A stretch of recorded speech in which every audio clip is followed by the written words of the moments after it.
Junior NTR గారి అభిమానులు అనేక విషయాలు మాట్లాడుతూ ఒక అల్టిమేటం అయితే జారీ చేయడం జరిగింది. గత 25 సంవత్సరాల నుంచి జూనియర్ ఎన్టీఆర్‌ని అవమానిస్తూనే ఉన్నారు. ఇక మేము తట్టుకోలేం. ఖచ్చితంగా క్షమాపణలు గనక చెప్పకపోతే జూనియర్ ఎన్టీఆర్ సైన్యం ఇక రంగంలోకి దిగబోతా ఉంది.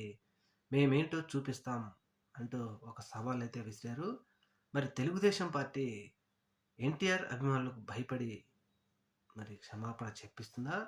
లేకపోతే అధికారం మన చేతిలో ఉంది గాబట్టి, వ్యవస్థలు మన చేతిలో ఉన్నాయి గాబట్టి, మేమేదైనా మాట్లాడతాం.